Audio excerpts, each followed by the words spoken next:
Now on 767 News. Husband of former Carnival Queen formally charged with murder.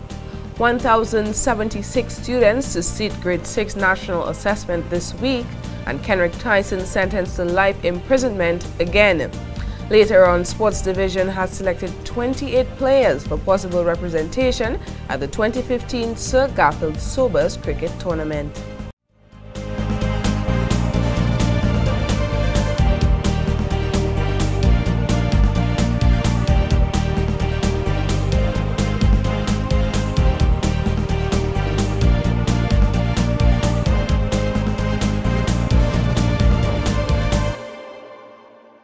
Welcome everyone, I'm Alicia George and you're watching 767 News. Join me for the latest news and developments coming up after this break. A test of character, a test of focus, a test of will, a test of resilience, a test of courage. Dominica, it's on! West Indies versus Australia, June 3rd to 7th at Windsor Park. Tell them that it's on.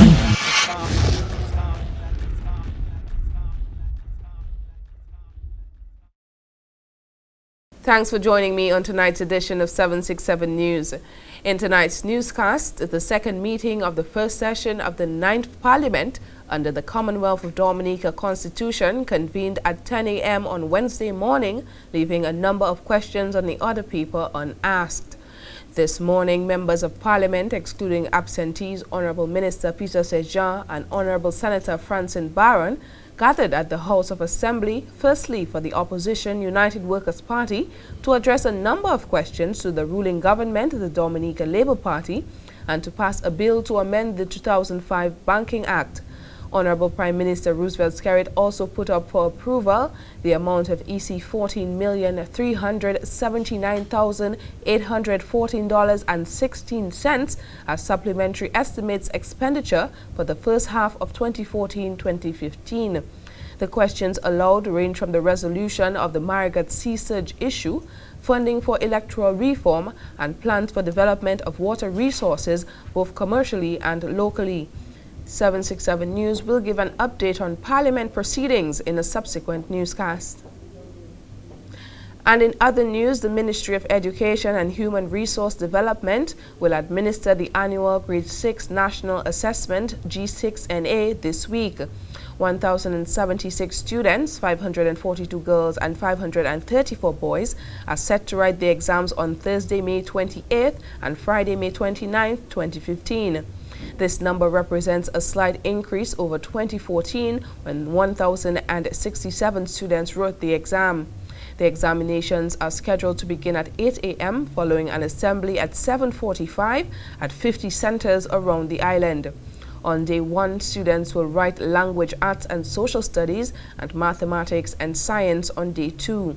Except for the language arts paper, all exams will be a single multiple choice paper. The language arts, however, will consist of multiple choice and composition papers. The Ministry of Education and Human Resource Development advises parents that they are not allowed at testing sites while the examinations are in process and should refrain from applying undue pressure on students during the days leading up to the exams. For the second time around, Kenrick Tyson of Sinico has been sentenced to life in prison. Tyson was sentenced by Justice Errol Thomas at the High Court on Wednesday, May 27th. Tyson, who is now 33 years of age, was found guilty of murdering Cecil James between May 9th and 10th, 2009 at Hibiscus Inn at Concord. During the trial, which lasted 6 days, the court heard from key witness Nasha Daniel, who was the then girlfriend of Tyson. According to her, she was present at the Hibiscus Inn with Tyson that night as he lay and waited for James, whom he said had beaten him and stole his chain. She also told the court that Tyson had hit James, who was asleep in bed, in the head with a piece of 2x4 he had picked up from outside the house before entering. At one point, she said James was waking up and Tyson hit him with a piece of wood again. After committing the crime, Tyson took James' wallet, which contained 6 $20 bills. He also took some grocery items from the house and the keys to the deceased vehicles, which he used to travel from the scene of the crime However, that vehicle crashed moments later at the top of Matomi Hill near Marigot. In a plea in mitigation, Tyson's attorney Wayne Norde asked Justice Thomas to temper justice with mercy and allow his client an opportunity for rehabilitation.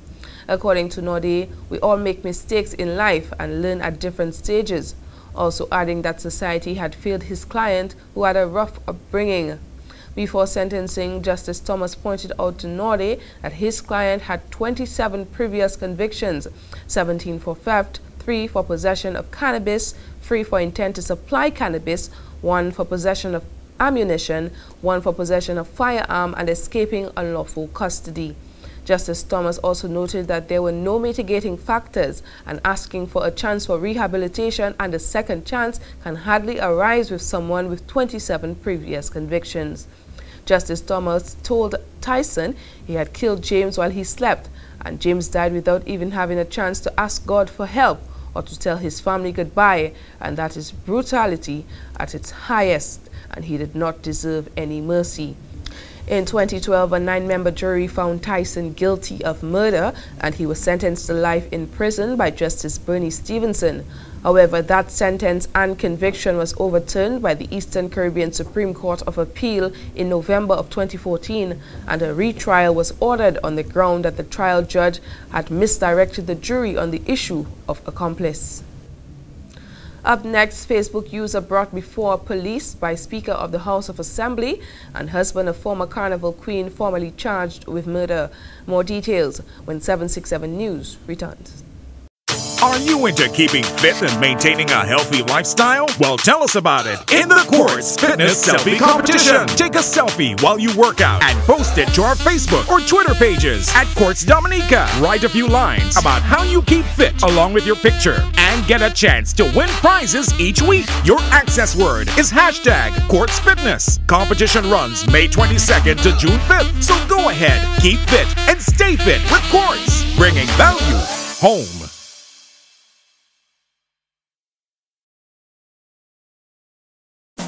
Play Daily 3 and get a chance to win daily cash from $20 to $100. For every $9 or more spent on Daily 3, you get a chance to win daily cash instantly. Up to $100 cash daily for 6 weeks. The more you spend, the more tickets you get, the better your chances of winning every day. Plus, there's a chance to win a refrigerator if you receive an entry form. Take a chance to win instant cash all day, all week for 6 weeks with Daily 3 Daily Cash promotion. Only from the Dominica National Lottery. Welcome back. Antigua-based Jordanian-born businessman 42-year-old Murad Ayoshi Ghonim has been formally charged with murder in connection with the killing of his first wife, Victoria Maria Ghonim, but no date has been set for his arraignment. Ricardo Santiago, a spokesman for the Los Angeles County District Attorney's Office, is quoted in an online newspaper in the United States saying that prosecutors on April 17th charged Ghonim with the July 23, 1992 murder of Victoria Ghonim, while Ghonim's current wife, Dominica Nadira Lando Ghonim, who lives in Antigua, said she is unaware of any charges against the businessman. The prosecution alleges that Ghonim solicited the murder of his then 17-year-old wife. It is also alleged that Ghonim orchestrated the murder of his wife for financial gain. Ghonim's arrest comes 2 months after a jury convicted 40-year-old Leon Martinez for being the hitman in the murder at a price of US $500. Murad and Victoria Ghonim and their baby were in a car at Creek Park in California when Martinez walked up to the vehicle, tried to rob them, and shot her several times.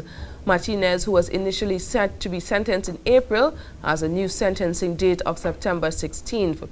Meantime, Ghonim's wife Nadira said she will be keeping her husband's business, Ayoshi Beauty Supply and Beyond, located in Antigua and Barbuda, operational. Give me a part payment, no increment, part payment, that makes no sense. You just want all, no matter who ball. If you is part payment overall, you give me a part payment, no increment, part payment, that cannot pay my rent. This was the cry of the employees of the Public Works Corporation, who have vowed to continue to protest until they are fully paid and all other issues at the corporation are resolved. General Secretary of the Dominica Public Service Union, Thomas Later, said the employees were paid for 2 fortnights of the 5 fortnights for which they are owed. You give them $300,000, but you're already owing them 5 fortnights. That $300,000 is not even enough to pay the salaries and the wages that you are owing, in addition to so many other things that they're supposed to do. They're supposed to do social securities, they're supposed to make deduction for income tax, they're owing a lot of merchants around Roseau, and that kind of thing. So whatever money that you give to public works only bring a certain level of relief, if you want to call it that way, but not full relief. So in another week, 2 weeks, you are back at zero. Later said to date the Board of Directors of the Public Works Corporation are yet to sign a Memorandum of Understanding drafted by the Public Service Union, which was aimed at bringing about a resolution to the long-standing issues affecting the employees. He responded to the chairman of the Board of Directors of the PWC, Titus Francis, who alleged that signing the MOU, if not careful, could possibly have legal implications for the PWC. Once the MOU is signed and people do what they're supposed to do, the board does what it's supposed to do. And I think the board has not convinced the government of the things that needed to be done to really move public works forward. Later said the MOU does not have any clause that would result in any legal implications for the PWC. It simply details timeframes for the employees to be paid, in addition to requesting discussions on the restructuring process. Later said the board does not want to make any commitment to resolve issues and full payment for the employees, which is unfair. Meanwhile, Speaker of the House of Assembly, Honorable Alex Boyd Knight, has not taken lightly a recent incident of cyberbullying, which involved her being threatened by Facebook user Roseau Valley. The Speaker reported that on the 11th of May 2015, at about 12:41 p.m., she was sent a photocopy of something taken off the Facebook page of a member of the House, where somebody named Roseau Valley suggested that she should allow parliamentarians to debate and that she free up on the opposition and allow the questions submitted to be asked barring violation of the standing orders. The post went on to say if there is any violation, please point out where, what, how the rules and orders are violated. Free up the parliament, please. Let freedom reign. Failure to do so, this will necessitate process action too, end quote. According to the Speaker, the Facebook post was made the same day a massive protest erupted at Salisbury.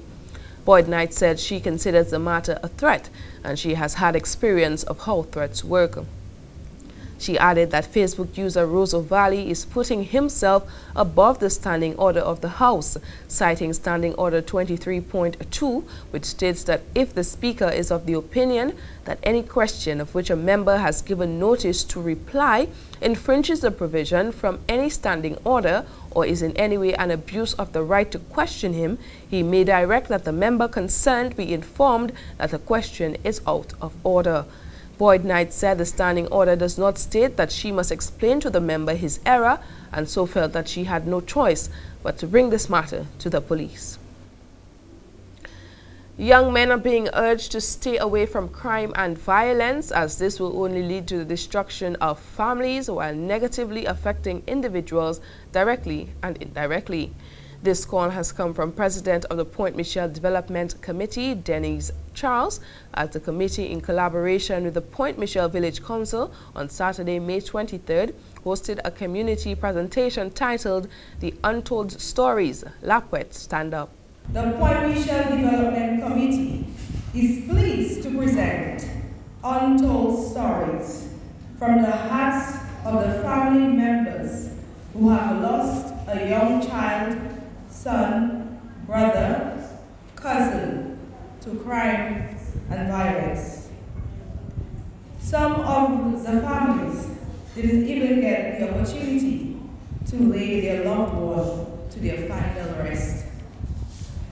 Tonight, we hope by hearing their stories that you, the future bright leaders of our community, will make the right choices and say no to crime and violence. Charles said studies have revealed that many teens and/or young adults who engage in crimes were exposed to either bullying, lack of discipline, and peer pressure. She stated it is unknown why young individuals engage in a life of crime and violence. However, one's past does not have to reflect their present or future. You can decide today that crime and violence is not your portion. You can choose to close the door on your past behavior and open doors of hope and legal opportunities to achieve your goals. If you are engaging in any form of deviant behavior, as you listen to the stories of the families left behind, reflect on your own actions. Let us know your own story, and let us as a community help you so you can make a turnaround in your life. The parents of the deceased young men had difficulty in relaying their stories of pain and suffering following the passing of their loved ones. Agatha Samuel, who lost her son Dwayne Wilkins on April 13, 2011, was no different. Dwayne Wilkins is my son, and he was very good to me. I can say that in my 3 children, that is the one I see that will take care of me. But thanks God, he gave me the strength and he gave me the courage that I could bury him.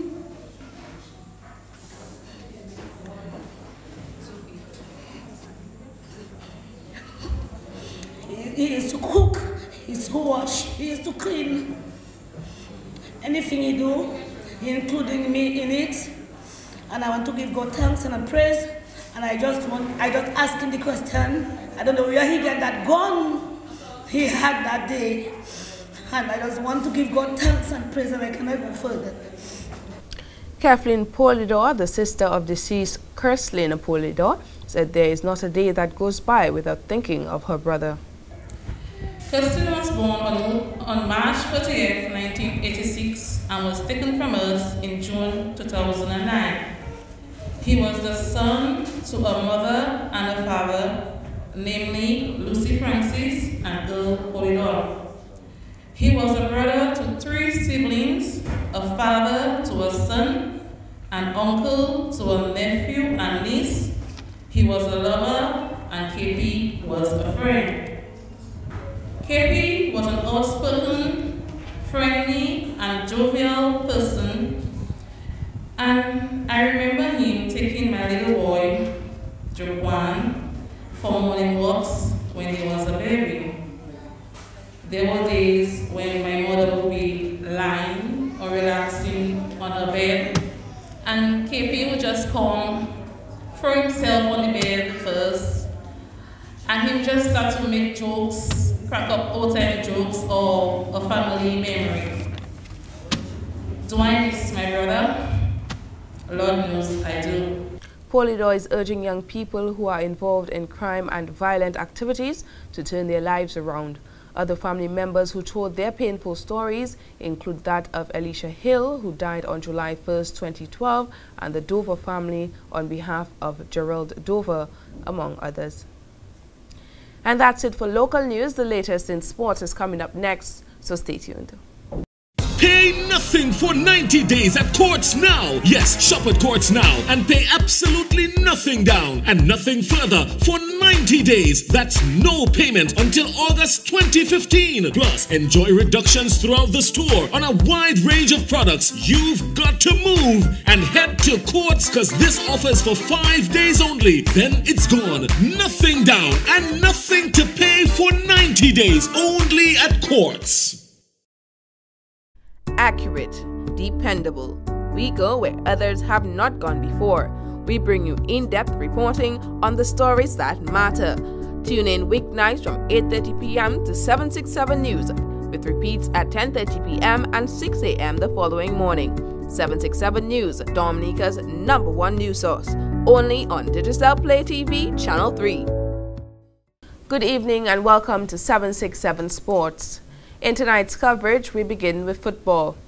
Wednesday, May 27th, saw a number of football officials, including FIFA members, arrested in Zurich on suspicion of the acceptance of bribes and kickbacks during the early 1990s and present day, totaling more than $100 million, following a request from United States authorities. The Office of the Attorney General of Switzerland, OAG, subsequently confirmed the start of separate proceedings following charges filed by FIFA with the governing body described as the injured party. A statement read, the Office of the Attorney General of Switzerland has opened criminal proceedings against persons unknown on suspicion of criminal mismanagement and of money laundering in connection with the allocation of the 2018 Russia and 2022 Kuwait Football World Cups. In the course of said proceedings, electronic data and documents were seized on Wednesday at FIFA's head office in Zurich. The collection of relevant bank documents had already been ordered beforehand at various financial institutes in Switzerland and the files seized.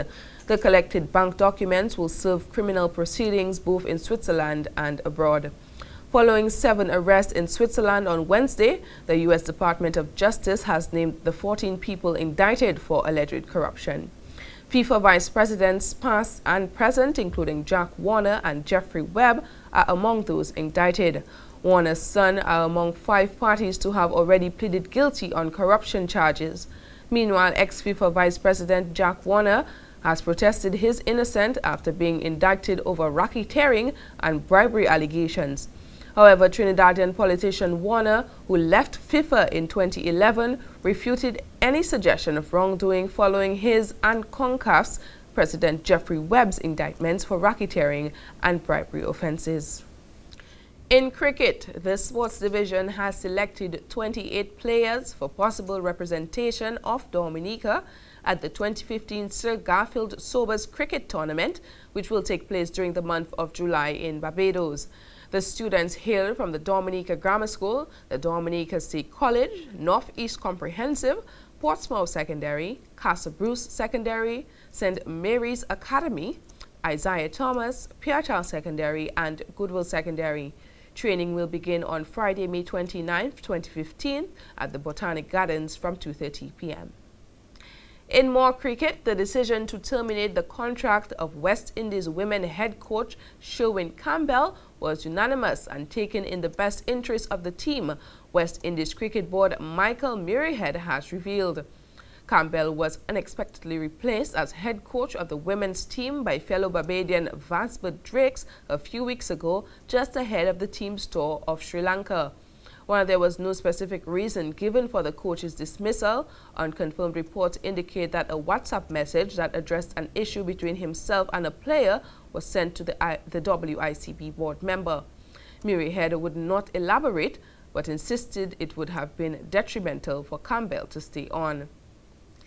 That's it for sports this evening. Now for a recap of tonight's headline stories. Husband of former Carnival Queen formally charged with murder.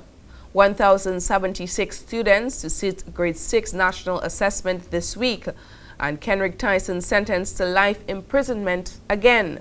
In sports, the sports division selects 28 players for possible representation at the 2015 Sir Garfield Sobers Cricket Tournament. And that's all the time we have this evening. Until tomorrow, drop us an email at media@767news.dm, friend us on Facebook, and be sure to like our 767 News page. From all of us on the 767 News production team, I'm Alicia George, wishing you a wonderful evening, and thanks for watching.